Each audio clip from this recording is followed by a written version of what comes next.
Bien-aimés, notre passage de ce jour se trouve dans Actes des Apôtres 27, du premier verset au 6e.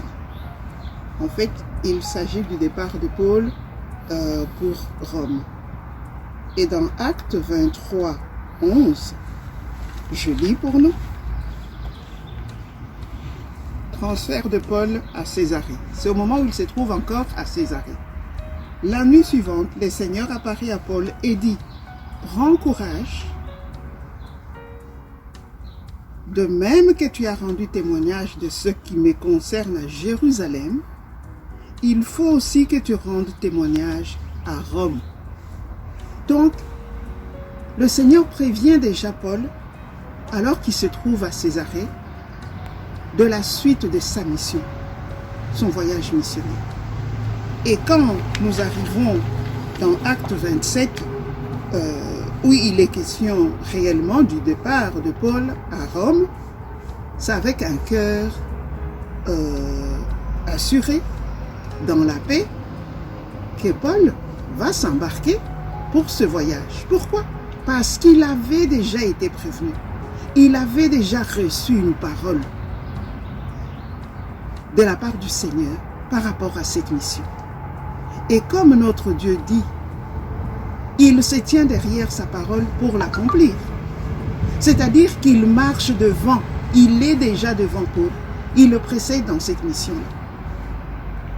Et donc, Paul va embarquer donc pour aller à Rome.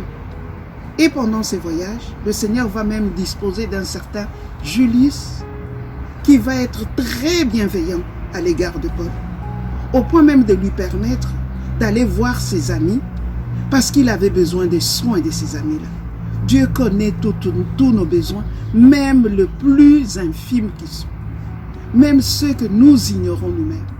Et quand nous sommes dans sa volonté, Dieu dispose, Dieu pourvoit, afin de pouvoir rencontrer ce besoin-là dans nos vies.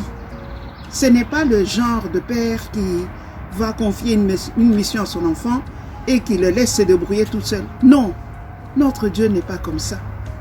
Notre Dieu se préoccupe de notre bien. Et c'est à tous les niveaux.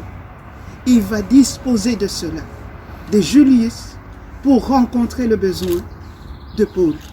Et ce qui retient mon attention dans ces passages, c'est être en phase avec la volonté de Dieu. Marcher dans la volonté de Dieu. Être attentif à la voix de Dieu.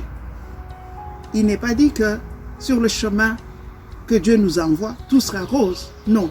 Mais parce que c'est le chemin sur lequel il nous a envoyés. Il sera devant nous, derrière nous, à nos côtés. Il nous précédera et il pourvoira à chaque moment et à chaque instant. Parce que notre Dieu est fidèle. Comme nous le dit la parole de Dieu. Ici, Paul avait reçu une parole bien précise par rapport à cette mission. Peut-être que par rapport à certaines situations dans lesquelles nous nous trouvons, certains d'entre nous ont reçu des promesses claires et nettes de la part de Dieu, et d'autres pas.